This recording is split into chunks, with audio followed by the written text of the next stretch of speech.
el hijo pródigo, el regreso del hijo pródigo, como su compañero nos mencionó. Bueno, qué lindo poder ir aprendiendo cosas en este transcurso de la cursada. También el año pasado, en una oportunidad, estábamos haciendo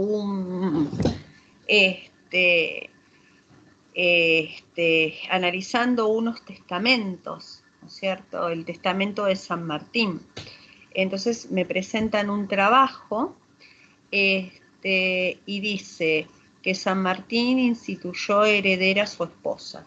Yo dije, no puede ser, si la mujer de San Martín falleció antes, el testamento fue posterior.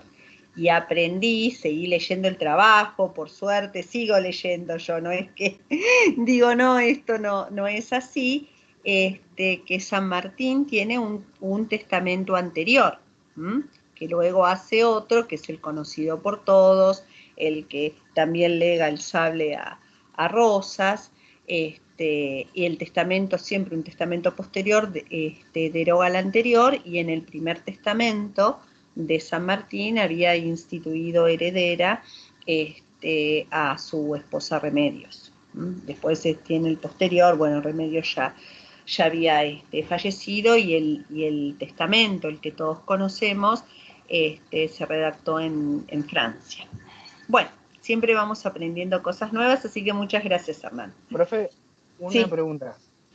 En Argentina estaba en la posesión del sable de Bolívar, ¿no? Ay, chicos, me hacen... no sé. Si no me equivoco, estaba acá. No sabía si era por testamento del mismo o... No, Pero bueno, vamos a hacer una cosa. Lo busco y busco el testamento de Bolívar, a ver qué es lo que dice el testamento de Bolívar. Pero ¿se lo legó a alguien? Desconozco, sé que estaba acá, pero... Argentino. ¿O estuvo expuesto en un museo? ¿Alguien sabe algo del sable de Bolívar? Bueno, vamos a hacer una cosa, lo vamos a buscar para la próxima, para el otro jueves, porque el lunes van a estar con Pablo, y el jueves van a estar conmigo, y bueno, y si el testamento dice algo al respecto, bueno, lo podemos relacionar también con el derecho, que es importante las disposiciones testamentarias. Pero fue una consulta. Sí. Dios, ya debo tener harta con mis consultas, perdón. No hay problema, Nicolás. Hay un PDF que son 2 hojitas, página 125, y hay como una especie de cuadro. ¿Eso nos va a ayudar para poder ubicarnos un poco? ¿PDF y cuadro de qué? Perdón, dice, ¿cuadro de qué? Dice cuadro de magistrado, hasta Diocleciano, rey, cónsules, pretores, Está bien. Bueno, ahora les explico. Okay. Esto que ustedes están viendo, creo, si no me equivoco, a ver, yo te voy a mostrar me parece que lo que ustedes están viendo, que es cuadro de magistrados y después habla de cuadro de jueces, ¿es eso lo que vos me estás diciendo? Bueno, eso que está subido se refiere a proceso. Cuando ustedes vean ahora proceso, van a ver entonces que el proceso se dividía en 2 etapas, una ante el magistrado. Entonces te dice quiénes eran los magistrados hasta Diocleciano, que se llamaba etapa in iure, y otra etapa que se llamaba in iudicio ante el juez. Y hay otro cuadro que habla de los jueces. Eso pertenece a proceso. Hay una bolilla que después habla del procedimiento. Así que eso se refiere a ese tema. ¿Por qué hasta Diocleciano? Porque a partir de Diocleciano ya no se divide el proceso ante el juez y ante el magistrado, sino es directamente ante un juez único, un órgano jurisdiccional. Claro.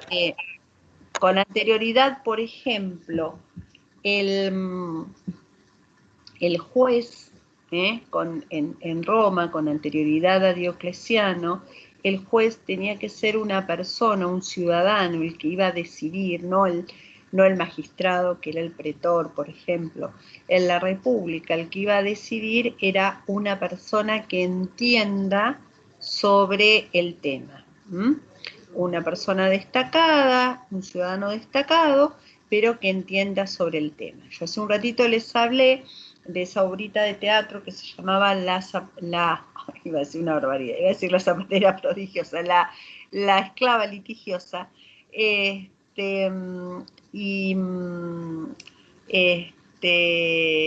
la esclava litigiosa, el juez era una esclava española, el juez era Escipión el Africano, que Escipión el Africano fue un general muy importante en las guerras púnicas y sobre todo que había conocido bien la zona de España, por eso se lo había nombrado.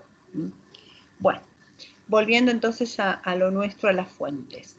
Vimos dentro del derecho preclásico, el derecho antiguo, la ley de las 12 tablas. También fue muy importante, junto con la ley de las 12 tablas, lo que van a encontrar como el derecho Flavianum. ¿Qué quiere decir esto? Las fórmulas para obtener el reconocimiento de un derecho, para iniciar un proceso, en principio solamente eran conocidas por los pontífices. Recuerdan esta escuela sacerdotal, que eran aquellos que también confeccionaban el calendario de los días fastos, los días nefastos, los días en los cuales el foro podía funcionar y qué días no. Y se la revelaban estas fórmulas, en principio solamente a los patricios, no eran conocidos por todos, se los revelaban a quien ellos querían. Era muy importante para iniciar un proceso, sobre todo en la época más antigua, que se conociera la fórmula, que eran unas palabras solemnes. No podíamos equivocarnos en el pronunciamiento de las fórmulas, porque de lo contrario no podía seguir el proceso adelante. Y los únicos conocedores de la misma eran los pontífices. Entonces se habla que Gneo Flavio, que era un escriba de un pontífice ciego, lo que va a hacer es dar a conocer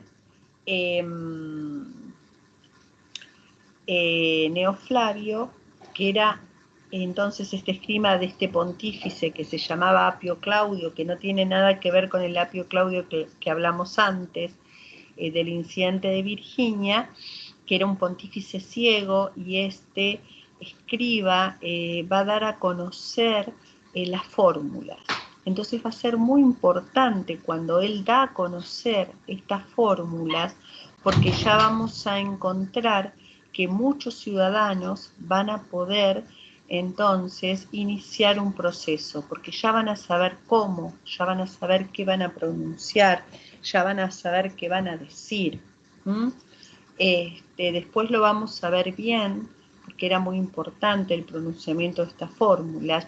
También hay un librito muy chiquito que se llama Verbum Iuris, que habla sobre el valor de la palabra, del doctor Alfredo Di Pietro, que es justamente también su tesis doctoral, y hace referencia a esta solemnidad y a este valor de la palabra, si no, no se podía seguir adelante. Esto obviamente no pasa en la actualidad, porque en la actualidad nosotros decimos que las partes conocen los hechos y el juez conoce el derecho. ustedes cuando presenten una demanda, esa demanda la van a tener que fundar en derecho. ¿Qué pasa si se equivocan? ¿Qué pasa si se equivocan en fundar el derecho? Pero el juez que conoce el derecho, entonces va a fundar su sentencia, siempre y cuando ustedes hayan probado los hechos y los hechos sean favorables a la situación de su patrocinado. Obviamente, por más que no lo funden en lo que ustedes fundaron su demanda, obviamente va a ser una sentencia válida, porque se dice que la parte conoce los hechos, por eso hay que demostrarle bien los hechos a los que se aluden al juez, y el que conoce el derecho es el juez. Bueno, muy bien. Entonces teníamos la ley de las 12 tablas, el ius Flavianum, que tenía que ver con las fórmulas, y ya en la República vamos a tener que fueron muy importantes como fuentes de derecho las leyes. Las leyes votadas en los comicios. ¿En qué comicios se votaban estas leyes? Se votaban en los comicios centuriados, que ya venían estos comicios centuriados de la época de Servio Tulio, y también en los comicios curiados, los comicios por curias, tribados. Los comicios curiados en realidad eran más de la época monárquica. Bueno, entonces se votaban las leyes de interés general para todos los ciudadanos romanos. Eran propuestas por un magistrado, obviamente este magistrado podía reunirse en lugares públicos y hablar acerca de las bondades de esta ley. Y luego se votaba.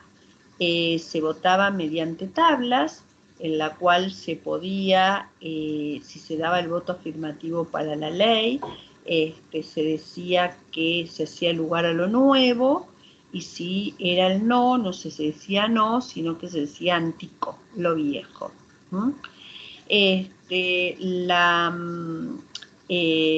La lex contaba de distintas partes. La primera parte sería la prescripto, en donde teníamos el nombre del magistrado. Generalmente la ley llevaba el nombre del magistrado proponente, solo que en femenino. Entonces, el magistrado proponente, el lugar y la fecha en la cual la ley se votaba. Después, la parte, la rogatio, era el contenido de la ley, propiamente dicha, la propuesta, y la santio, que era una sanción, la sanción que correspondía ante el incumplimiento de la ley. En realidad esto, la santio o la sanción la tienen aquellas leyes que mencionamos que son leyes perfectas, que tienen un deber ser y ante el incumplimiento una sanción. Pero también hay otras leyes, por ejemplo aquellas que nos dan determinadas definiciones y demás, que si bien son leyes, no tienen sanción alguna. Pero bueno, en principio las leyes sí traían aparejado una sanción ante su cumplimiento. Una sanción puede ser una nulidad, por ejemplo, de un acto, si no se cumple con determinadas normas. No solamente pensemos en una cuestión penal. No, pues. Sí, las escucho. ¿Alguien quería hablar? Bueno, entonces podría ser otro tipo de sanción, o cuando nosotros veamos los delitos como fuentes de las obligaciones. Vamos a ver que en algunos casos, por ejemplo del furtum, había que devolver el doble de aquello que se había hurtado, a veces 4 veces lo mismo. Bueno, no solamente pensemos en una pena, como pena privativa de la libertad, porque sobre todo vemos que estamos dentro del campo del derecho privado. Bueno, muy bien. Por otro lado, teníamos la ley. Por otro lado, vamos a encontrar el edicto de los magistrados. Eran muy importantes los mismos y sobre todo fueron muy importantes los edictos del pretor. ¿Por qué? Porque los magistrados, a través de este ius edicendi, lo que podían hacer era modificar, ampliar o crear normas. No todo lo iban a encontrar en la ley de las 12 tablas. No todo, no es que en Roma tuviéramos numerosas leyes, es decir, leyes votadas en los comicios. Pero fue muy importante la labor de los pretores a través de sus edictos. ¿Por qué? Porque otorgaron acciones. La acción es un medio procesal por el cual se inicia un proceso. Entonces, ¿para qué? Para que se le reconociera a una persona un derecho. Entonces, frente a ciertas situaciones que no estaban protegidas, el pretor otorgaba una acción. Al otorgar estas acciones el pretor, estamos viendo cómo modifica determinadas situaciones, cómo crea derecho y cómo protege, teniendo en mira la equidad y los principios de justicia. Fue muy importante en Roma, como habíamos dicho, la figura del pretor peregrino. ¿Por qué?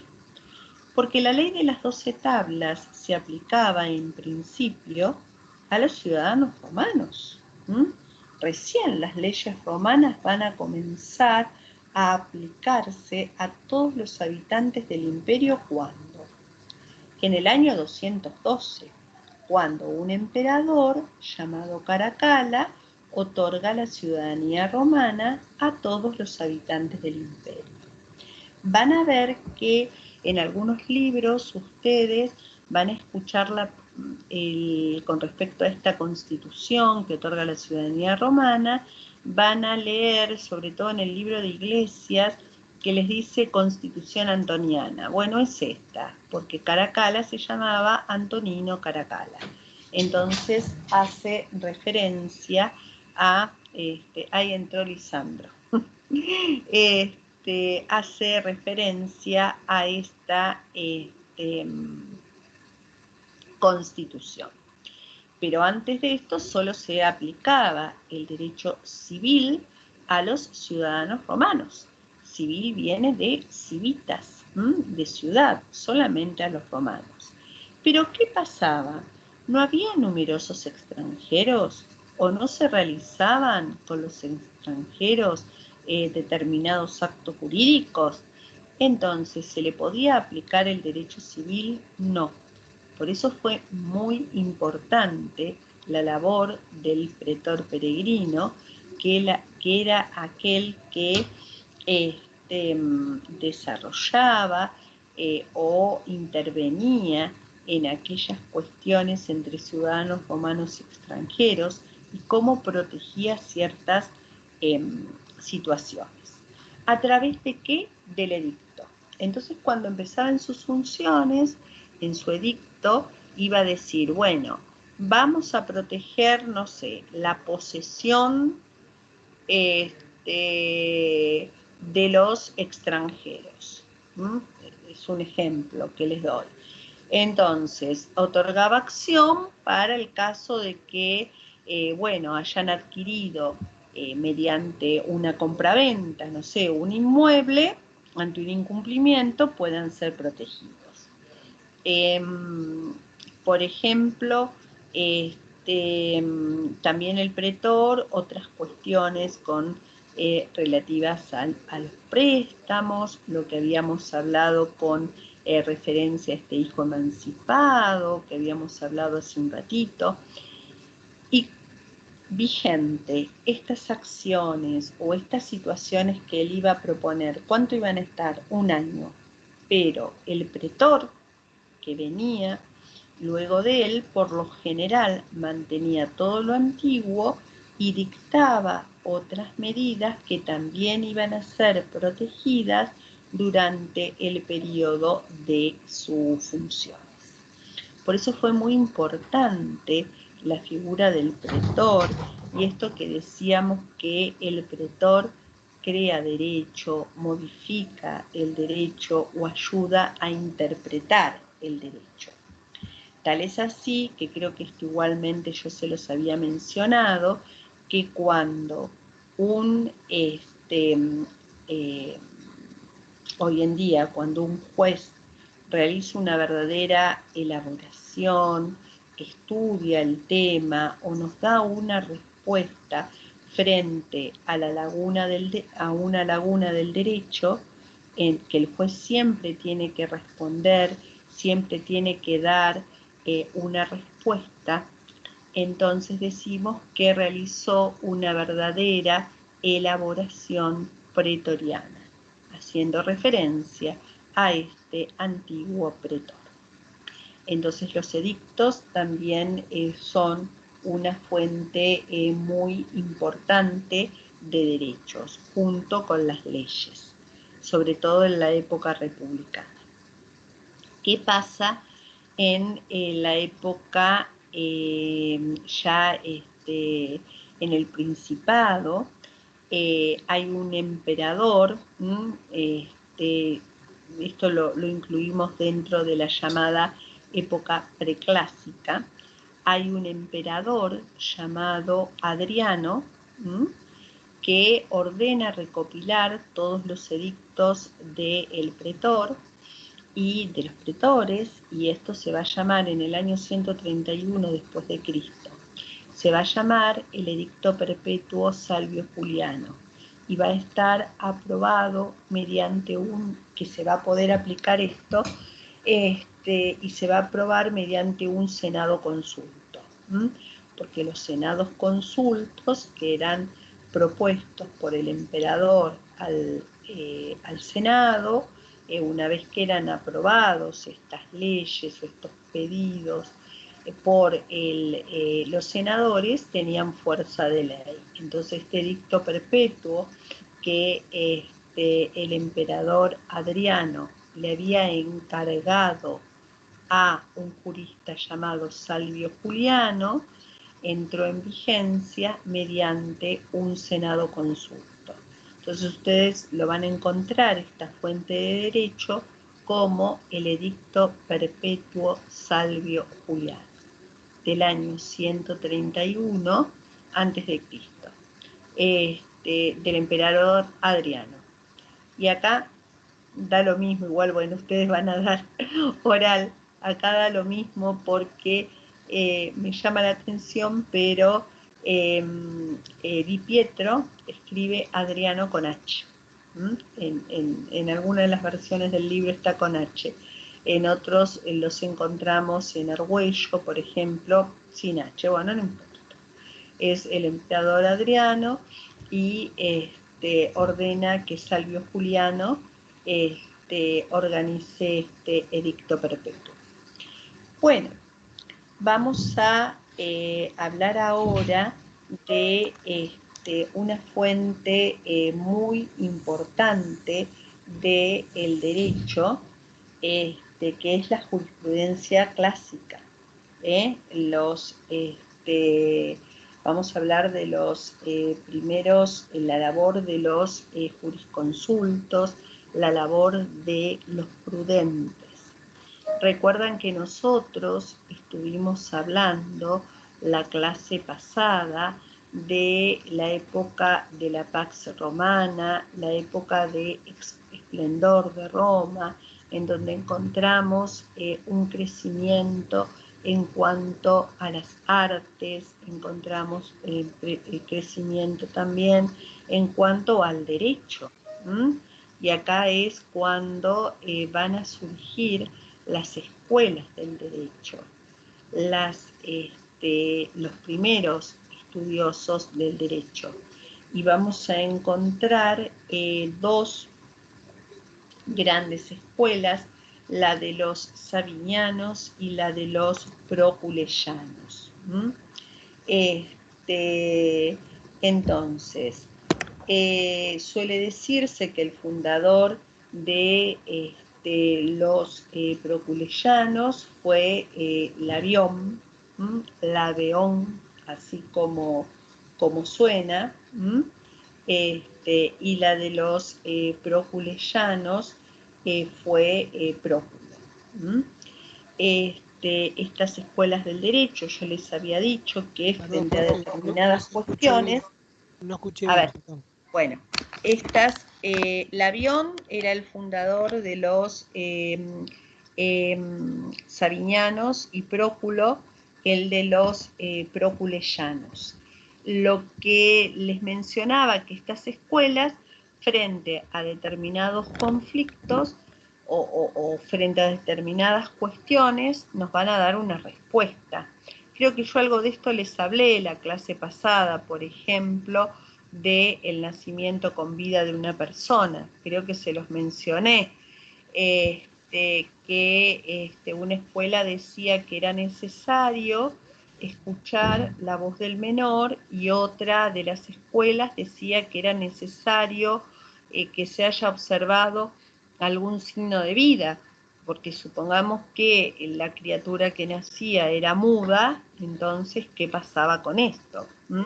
Que obviamente esto es lo que siguió cualquier signo de vida, el código de Vélez-Sarsfield, el código velezano. Hoy no habla de esto el Código Civil y Comercial, porque hoy en día, de acuerdo al avance de la ciencia, podemos determinar con facilidad si una persona respiró o no.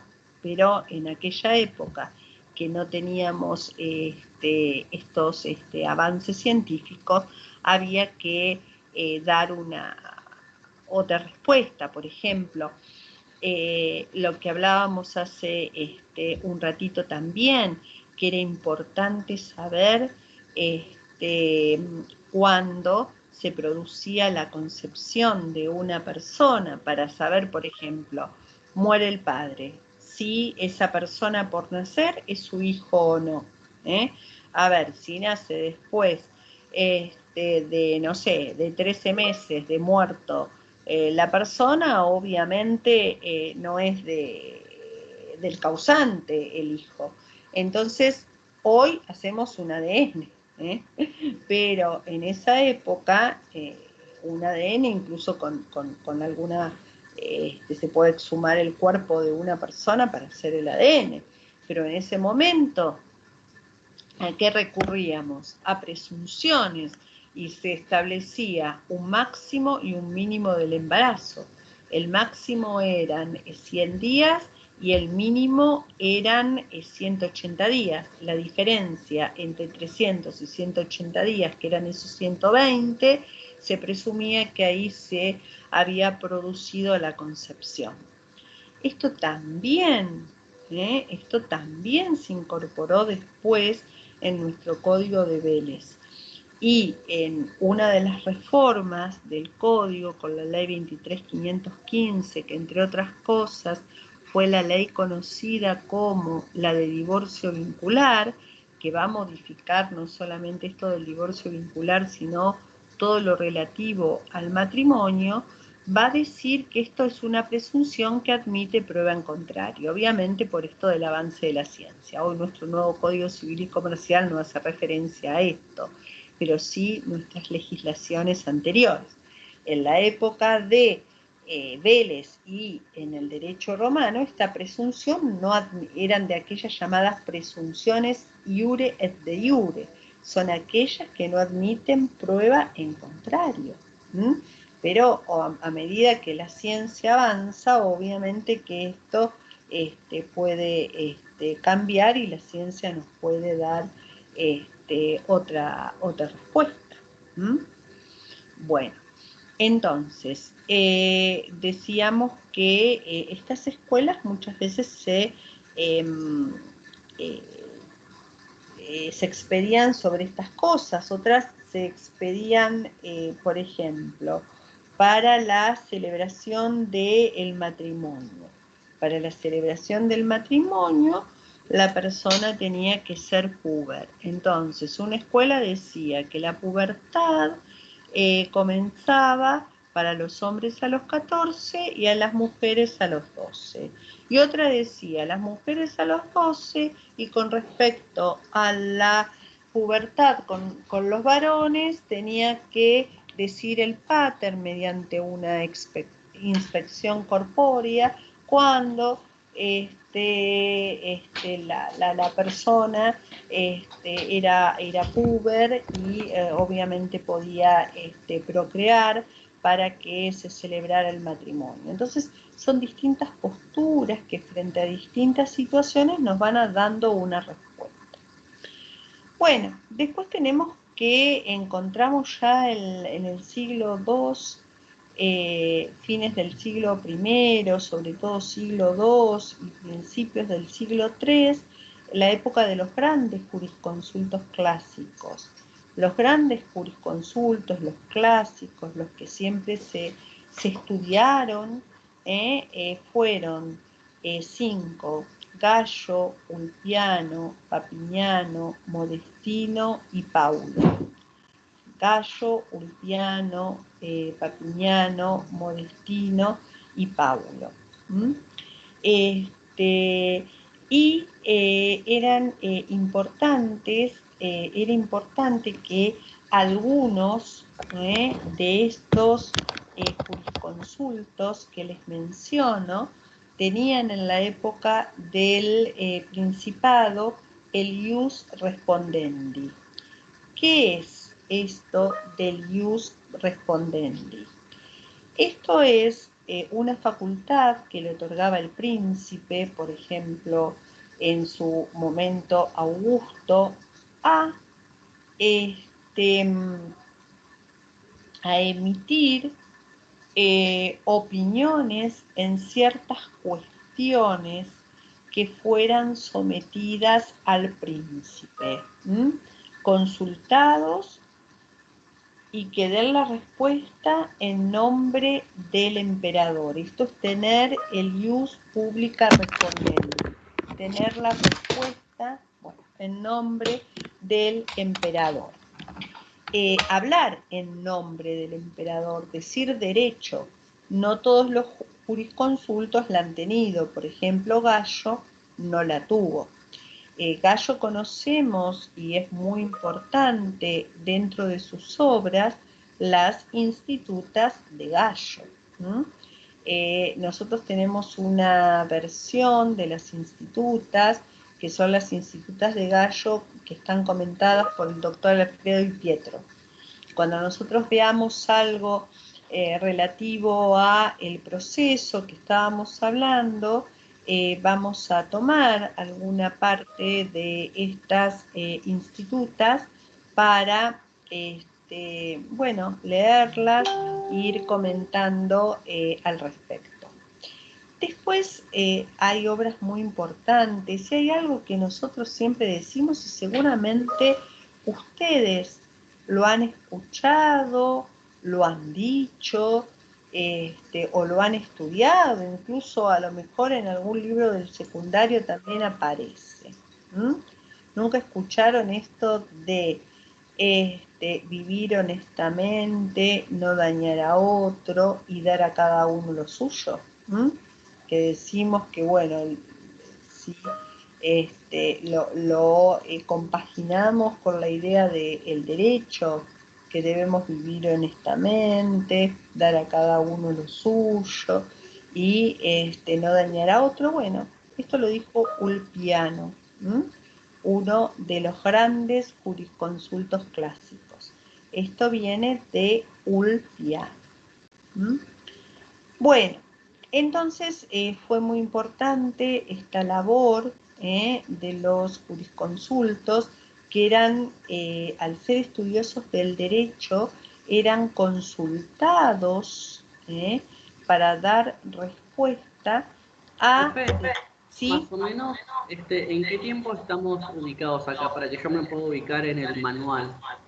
2 y 3, Principado. Perfecto, profe, gracias. Entonces, decimos que estos grandes jurisconsultos, estos clásicos, eran estudiosos de derecho y fue una época de florecimiento de la ciencia del derecho, del estudio del derecho, y fue muy importante la labor.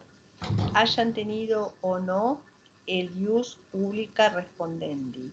Muchos de ellos lo han tenido. Por ejemplo, Papignano, y recuerden esto para algo que vamos a ver dentro de un ratito. Papignano sí tuvo el ius publica respondendi.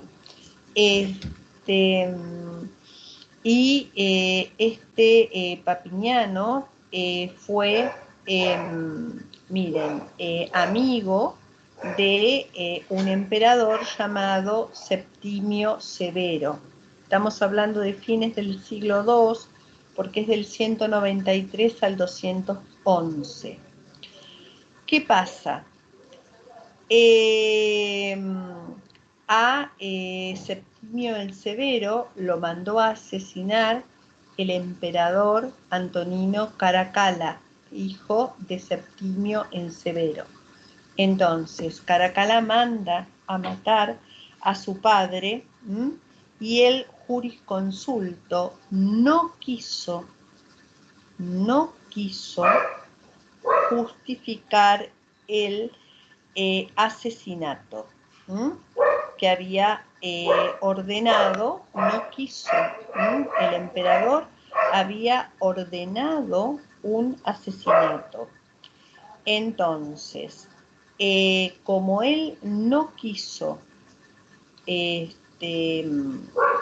avalar el asesinato, ¿qué hizo el emperador? Lo mandó a degollar. ¿Por qué? Porque si él, mediante este ius publica respondendi, decía que el asesinato era acorde a derecho, que se justificaba y demás, el emperador quedaba justificado con eso. Como no lo hizo, lo mandó a asesinar. Entonces se dice que Papignano dio la vida por el derecho, por lo que es justo. Recuerden esto, porque esto nos va a ser importante para que veamos dentro de un ratito la famosa ley de citas, que también se habla del Tribunal de los Muertos, y ahora vamos a ver por qué. Bueno, ¿qué pasa con el siglo IV? Bueno, el siglo IV es un siglo no muy importante dentro del derecho. Fue un siglo que no encontramos el nivel de los clásicos. Lo que se hace es estudiar a los clásicos, comentar a los clásicos o aplicar lo que los clásicos nos habían dejado, pero no fue una época de brillantez del derecho. Bueno, después tenemos, antes de hablar del famoso edicto,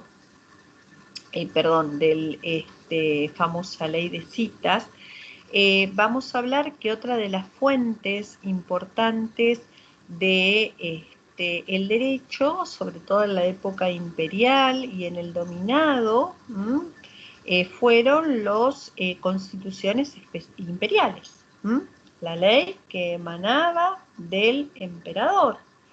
Y nos encontrábamos dentro de estas constituciones imperiales, nos encontramos con una clasificación. Tenemos las edictas, tenemos las mandatas, tenemos las rescriptas, y tenemos las epístolas. En realidad tiene que ver esto en cuanto al contenido de las mismas. Con respecto a las edictas, eran aquellas que estaban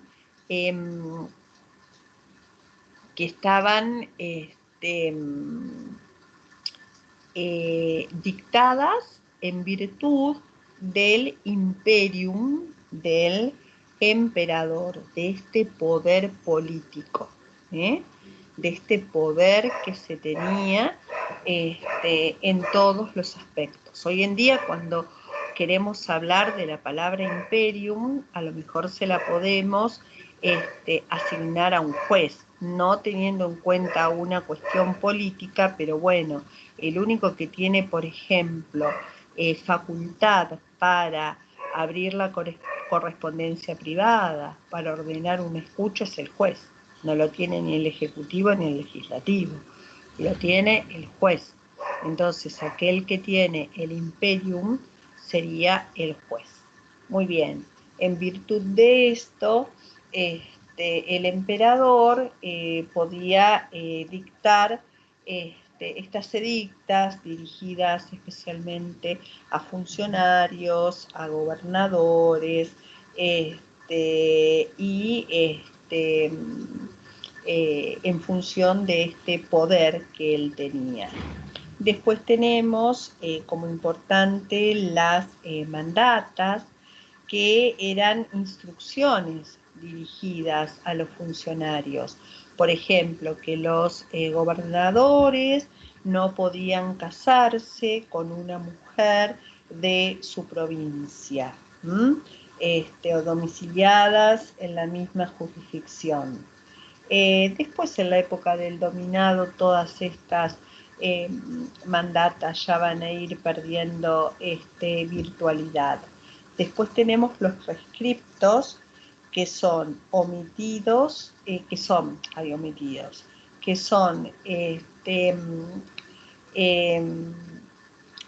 decisiones del emperador emitidas en virtud de una cuestión jurídica que se le ha planteado o que ha llegado a su conocimiento en grado de apelación. Porque cuando veamos proceso vamos a ver que a partir de Justiniano ya el proceso ya no se va a dividir en dos partes, es decir, una etapa ante el magistrado y una etapa ante el juez, sino que ya se va a dar frente. Y en esta época que teníamos la bipartición del proceso, el proceso no se podía apelar, sino que se va a dar ya frente a un órgano jurisdiccional que va a ser un juez, y vamos a tener sí la posibilidad de apelar ante un funcionario superior las decisiones tomadas por este hasta llegar al emperador. Bueno, hoy en día las decisiones judiciales pueden ser apeladas, obviamente, y en último grado llegamos a ¿dónde? A la Corte Suprema. Recuerden que la Corte Suprema es la Corte Suprema de Justicia, es de la Nación. Y al revés, la Suprema Corte es la Corte de Provincia. Que, bueno, después cuando tengamos la charlita sobre organización del Poder Judicial, vamos a ver en qué casos es competente la Suprema Corte de Justicia de la provincia de Buenos Aires, vamos a ver cuáles son las funciones, las atribuciones de cada órgano y de cada competencia, ¿no? Con respecto a los jueces. Qué competencia tienen cada uno, qué tipo de jueces tenemos, sobre todo acá en la provincia de Buenos Aires. Hoy, por ejemplo, los jueces de la provincia de Buenos Aires están planteando a quién le correspondería la competencia si se llegara a plantear todo el tema que se planteó en la capital con respecto al tema de las clases. Y lo más adecuado sería el contencioso administrativo, pero bueno. Una medida cautelar se puede interponer ante cualquier ante cualquier juez, y el juez debe dictar la medida cautelar. Las medidas cautelares son medidas urgentes que no admiten demora. Cualquier medida cautelar, independientemente de esto que estamos hablando, cualquier otra, no sé, un caso de violencia familiar, en realidad me lo está planteando y esta señora vive en Morón y me lo está planteando acá porque cuando fue a buscar a su hijo a la casa del padre la agredió y sería competente Morón, no Matanza. Pero bueno, la medida del impedimento de contacto la tengo que dictar y después para el seguimiento del caso o para una medida de fondo que se ocupe otro juzgado. Pero cuando hay verisimilitud del derecho y peligro en la demora, el juez, aunque sea incompetente, debe actuar. Imagínense en una cuestión de violencia familiar, si nos empezamos a tirar la pelota uno para otro, hasta que llega aquel que admite la competencia, ¿qué pasa? Bueno, entonces son medidas urgentes. Después vamos a ir viendo, ¿no? La competencia en esa charla de cada uno de los juzgados, qué tipo de juzgados tenemos.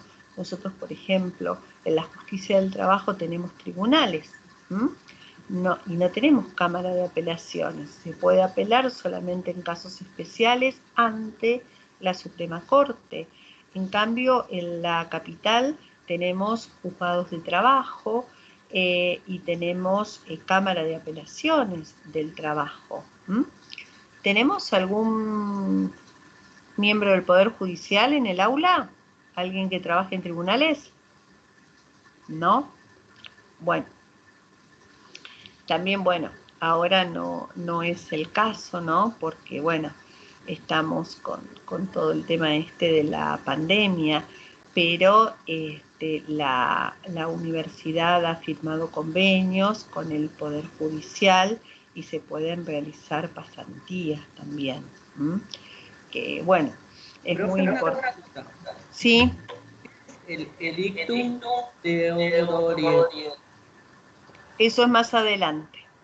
Okay. Eso tiene que ver más adelante como una fuente del derecho, pero no llegamos. Bueno, entonces, decíamos que el día de mañana ustedes pueden hacer pasantías también cuando obviamente no estemos en esta situación, que es importante como para ir tomando ciertas prácticas. Algo que me olvidé de mencionarles,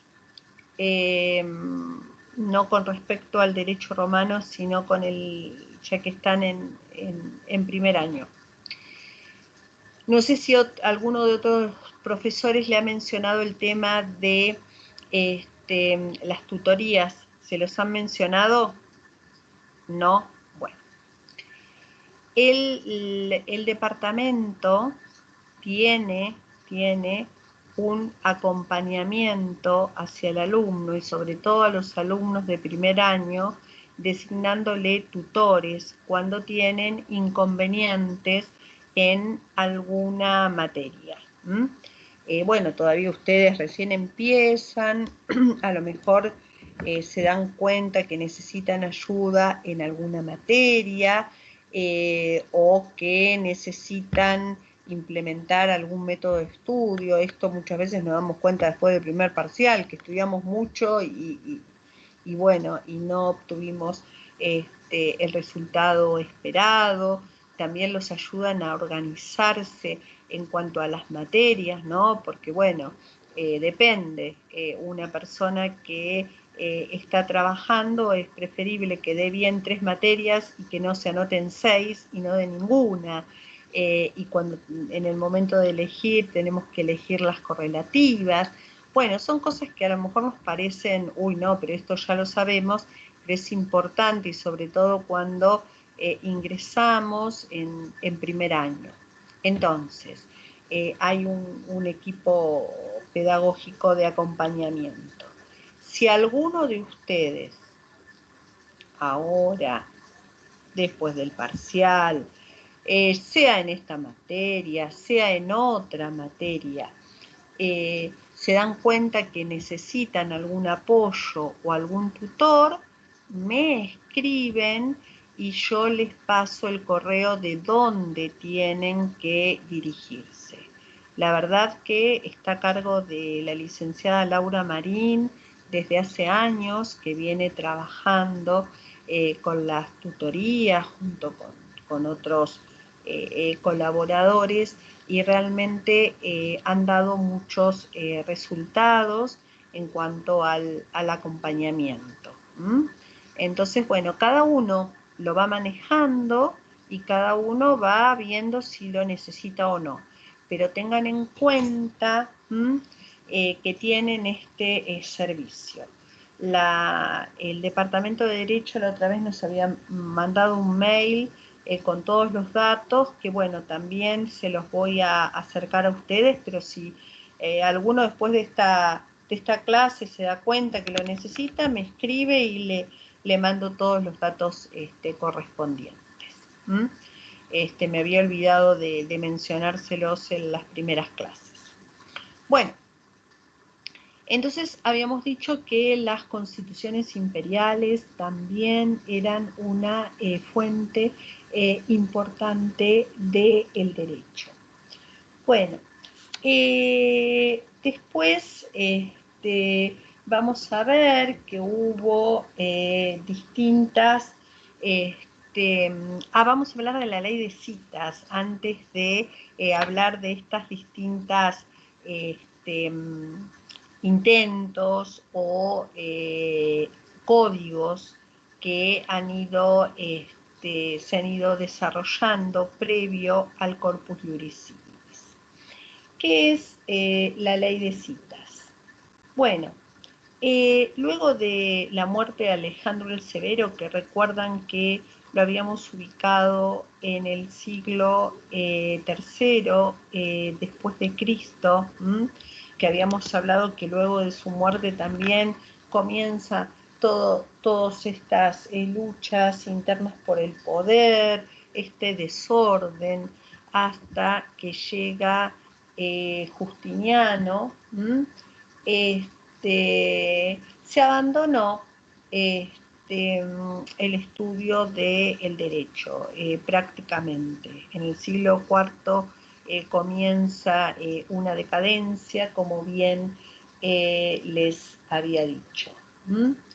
Los emperadores van a ir viendo cómo sortear este problema, sobre todo de si se estudiaban los clásicos, si se aplicaban los clásicos, y así vamos a ir transcurriendo este siglo con todos estos, sin producción fructífera de derecho alguno. Pero ya en el año 426, estamos hablando el siglo V, un siglo antes que Justiniano, ya dividido el imperio en Oriente y Occidente, vamos a ver que Valentiniano III lo que hace es una ley que es la famosa ley de citas, que la pone en vigencia y al mismo tiempo su par de Oriente hace lo mismo, lo pone en vigencia en la otra parte del imperio. ¿De qué trataba esta ley? Que algunos también la llaman el Tribunal de los Muertos. Bueno, los jueces, para tomar una decisión y para fundar una decisión, tenían que recurrir a los clásicos. Tenían que recurrir a los clásicos. ¿Quiénes eran? Estos 5. Gallo, Ulpiano, Modestino, Paulo, Papiniano. Entonces, en el caso de, no todos a veces se habían expedido sobre el tema que los preocupaba o sobre el tema que tenían que resolver.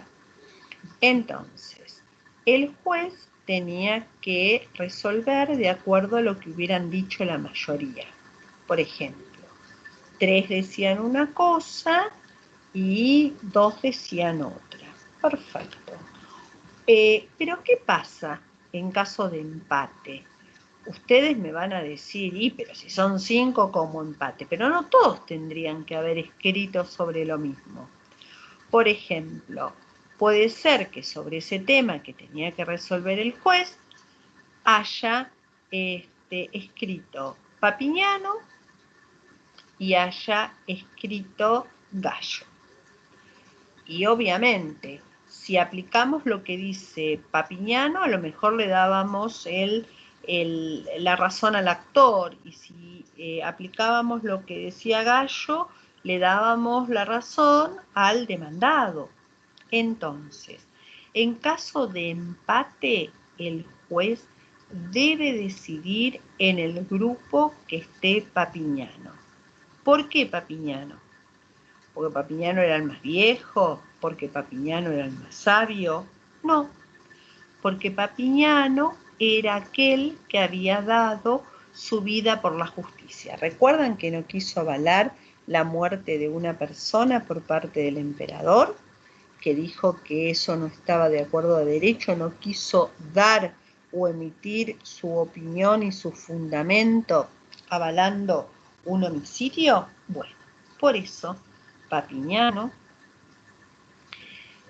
había que estar al grupo de Papiniano.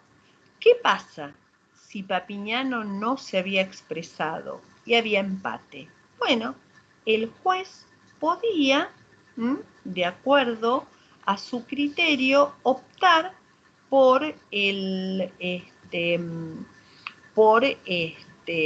emitir la opinión que le pareciera más adecuada a ese caso concreto. Como obviamente estábamos hablando del siglo V, de esta famosa ley de citas, y los jurisconsultos son del siglo II y III, por eso se le llama muchas veces invocar al Tribunal de los Muertos, que ya no teníamos a ninguno de estos clásicos. Miren, hay un pequeño ejercicio que ahora ustedes me lo comentan. A ver si lo tengo aquí. A ver, me lo dicen así en boche, es muy fácil y lo acabo de decir.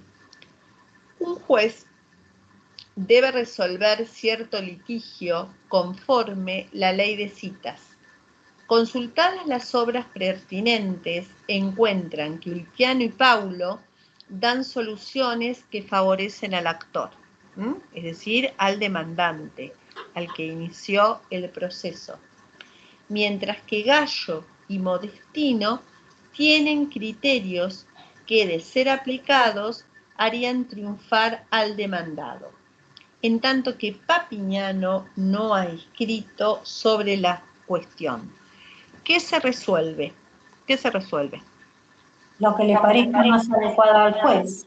Exacto, lo que le parezca más adecuado al juez.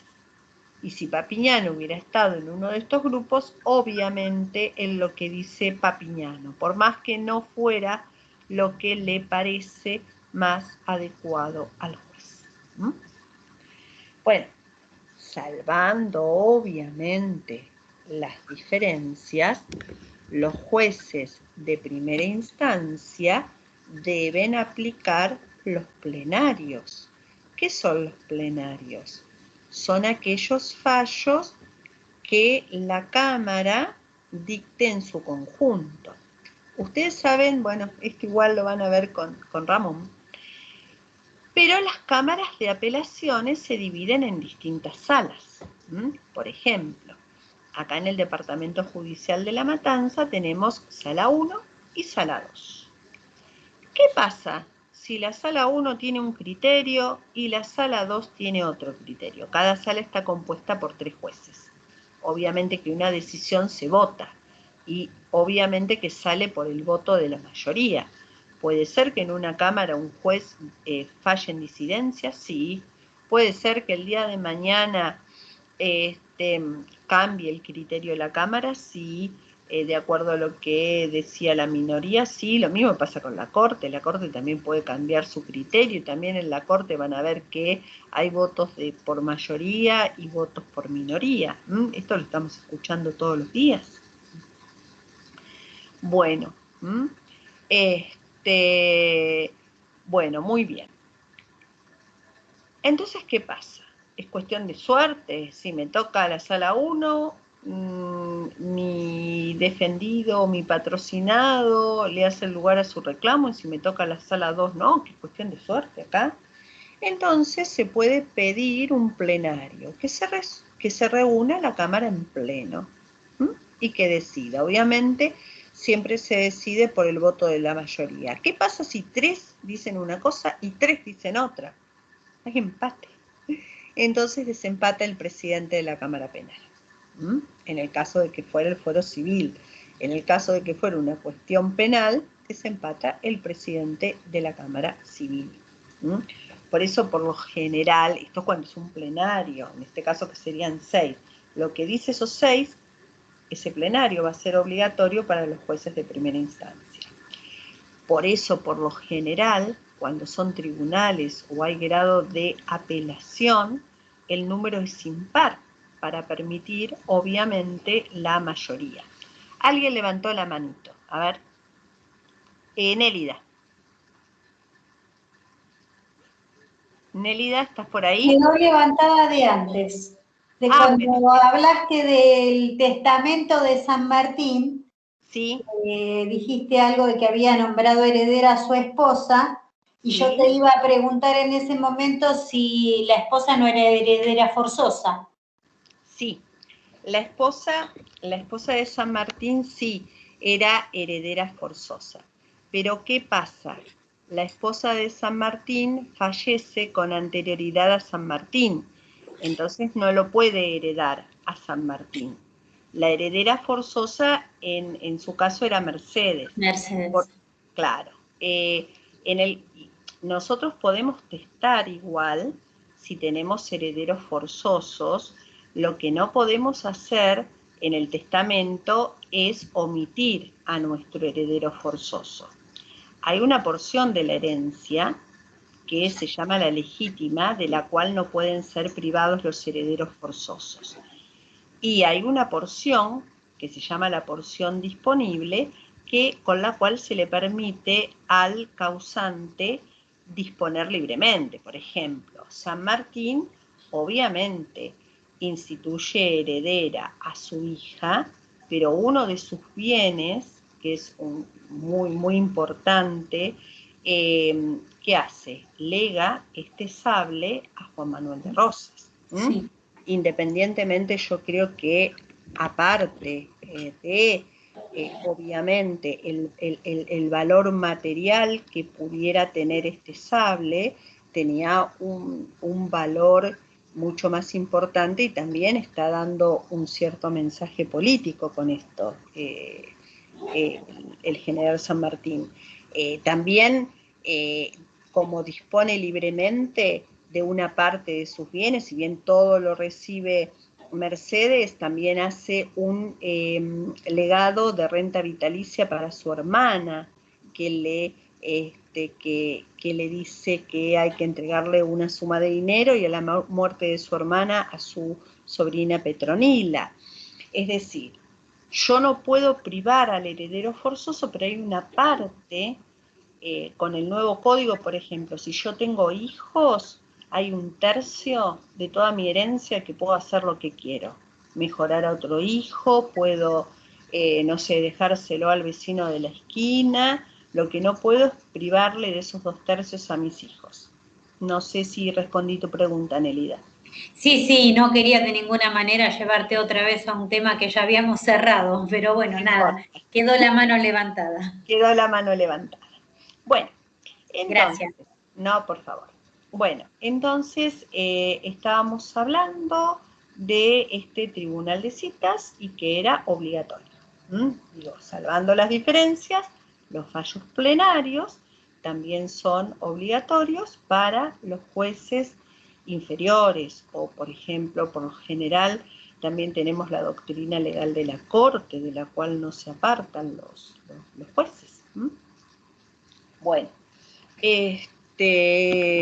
muy bien. Esto por un lado, esto lo situábamos en el siglo V. Después van a encontrar que hay otras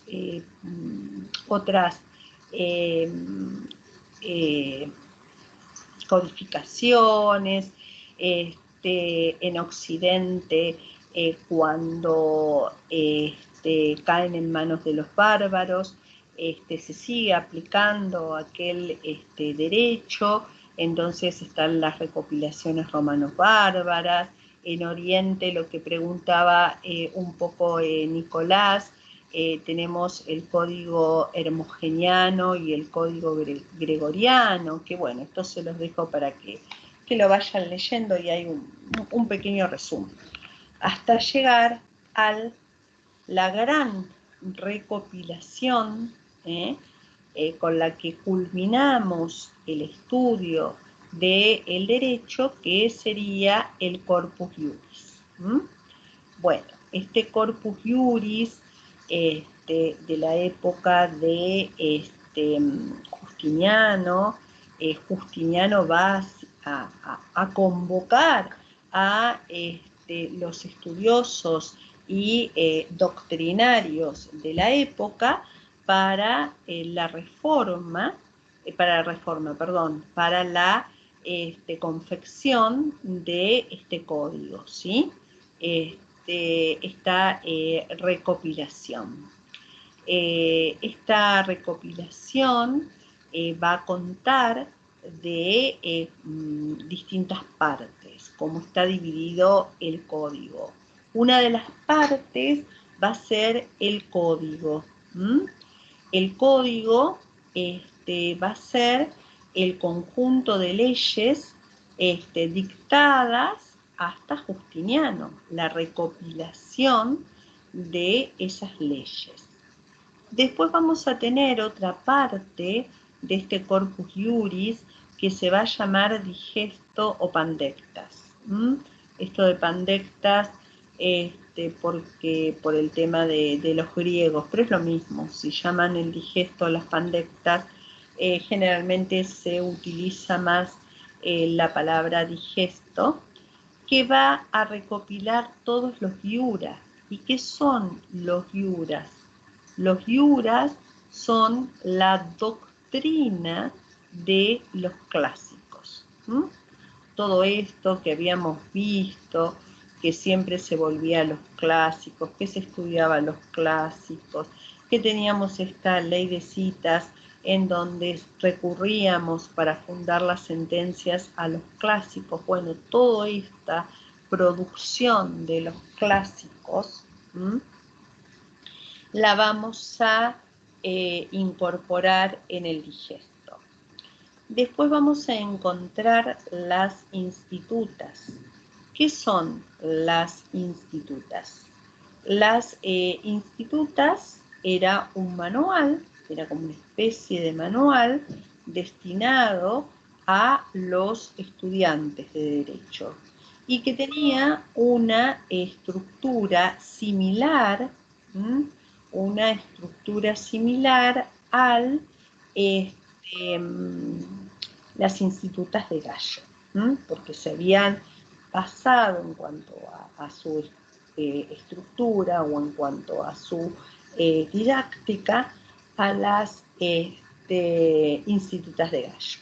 Y después encontramos las novelas, que las novelas son las nuevas constituciones imperiales dictadas por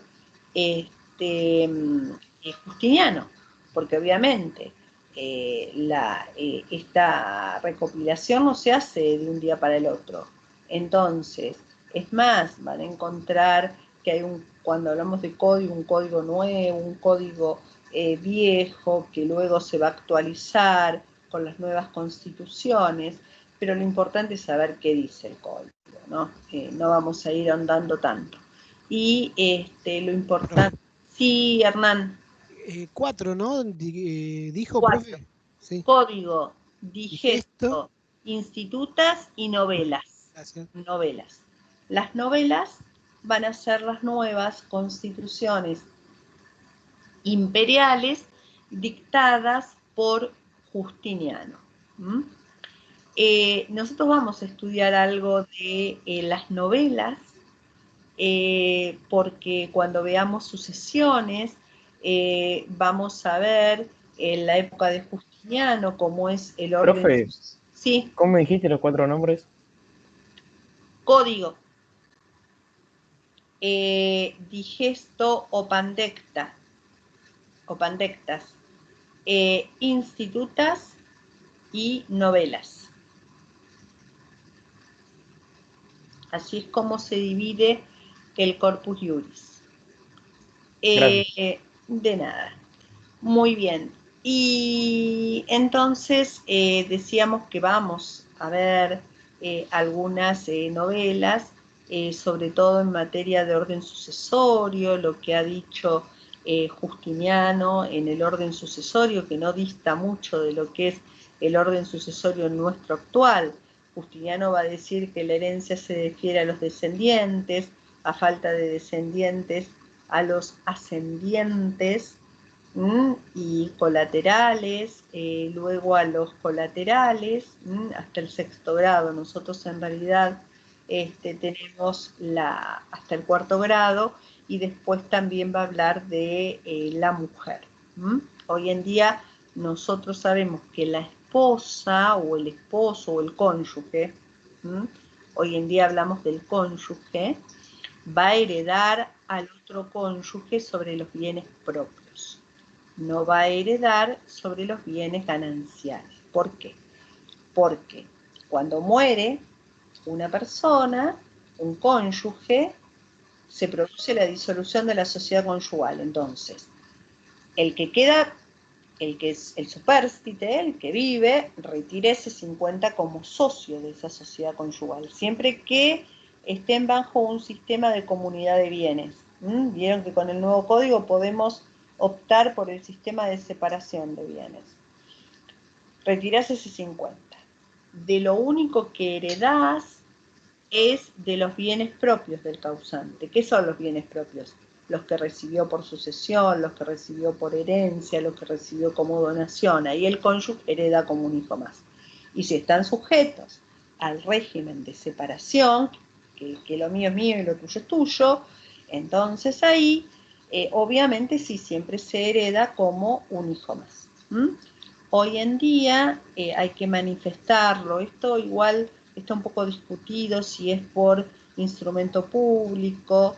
Yo creo que sí, que habría que hacerlo por instrumento público, pero en el registro civil, cuando te vas a casar, te preguntan por qué régimen optás. Esto lo sé porque, bueno, hace poco se casó una amiga de mi hija y me preguntaba qué es esto, qué es lo que tengo que optar. Bueno, esas cosas lo tienen que hablar los futuros contrayentes, ¿no? Cómo quieren establecer ese régimen patrimonial. Bueno, entonces, Con esto hemos visto a grandes rasgos cuáles son las principales fuentes del derecho. Ya la semana próxima vamos a empezar con la parte de instituciones.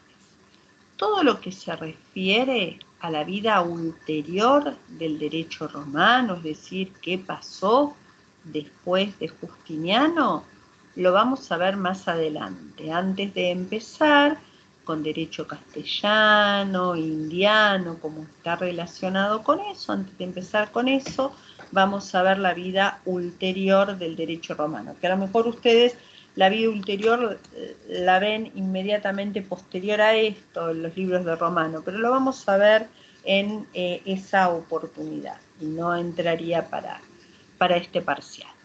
Bueno, ¿tienen alguna duda? ¿Quieren hacerme alguna pregunta? ¿No? Bueno, entonces de ser así, nosotros nos vemos la semana próxima. En un rato les voy a subir aquello que les prometí de la ciudad antigua y de los aspectos más importantes que tienen que tener en cuenta, que no está discriminado en el programa. Y me parece que no me olvido de nada más. Bueno. Entonces, ¿Cómo? De usted, de todo lo que dijo, ¿no? Yo puedo agarrar y, por ejemplo, el concepto de ius civiles y leo el manual de derecho romano de Di Prieto o si no el de Argüello y de ahí voy sacando más o menos mi propia definición. Claro. Porque como que yo por momentos... a ver, Nicolás, sí. Vos no te hagas problema porque ahora cuando nosotros empecemos ya el lunes a hablar de personas, vamos a ver los derechos, ¿no es cierto?, de cada una de esas personas y que le correspondía al ciudadano romano. Claro. Entonces vamos a hablar del derecho civil, que era aplicable al ciudadano romano, al derecho de gentes, esto cuando veamos personas. Quizás ahora vamos a tener una idea un poco más completa a medida que vayamos avanzando en las bolillas. Yo a veces les menciono y cuando necesiten me interrumpen y me lo preguntan, un poco también para que nos vayamos acostumbrando el oído a los términos jurídicos también. Claro. Entonces, por ahí yo se los menciono, porque a lo mejor hay cosas que en derecho no quieren decir lo mismo que en un lenguaje coloquial. Lo mismo cuando hablábamos de los legados, yo les decía que era una disposición testamentaria, y muchas veces cuando nosotros queremos decir algo que nos dejó alguien o algo importante, decimos el legado de tal persona, que no tiene que ver con lo patrimonial, pero esto no tiene que ver con el derecho.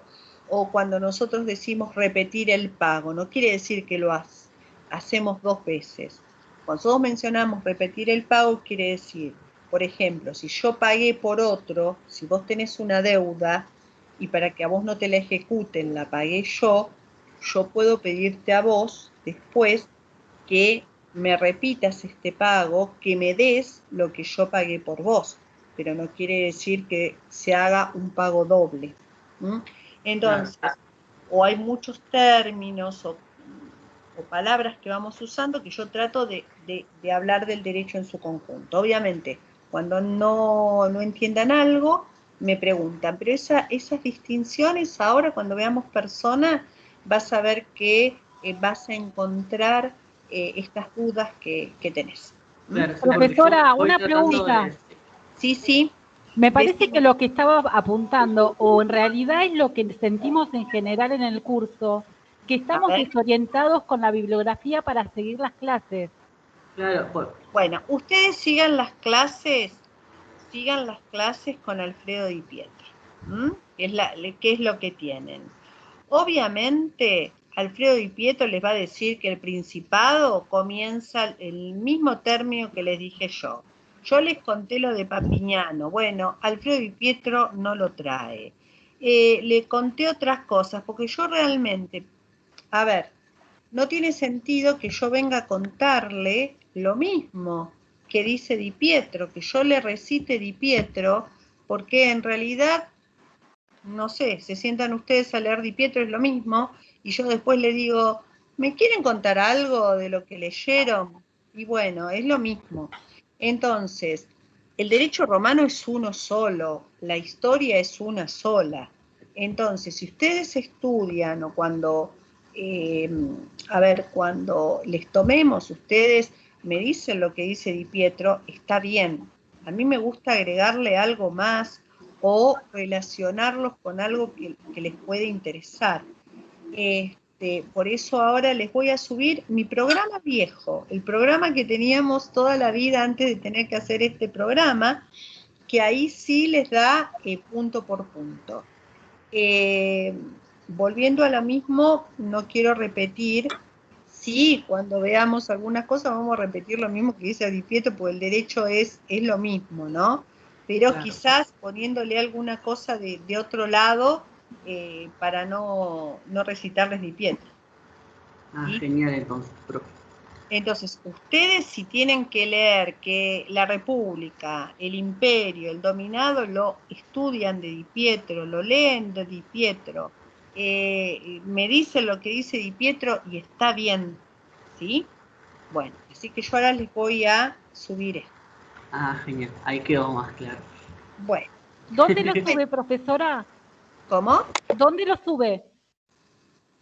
¿Dónde? Bueno, yo lo que voy a hacer, se lo voy a mandar por mensaje a cada uno. Total, pongo para todos los alumnos y les llega a todos.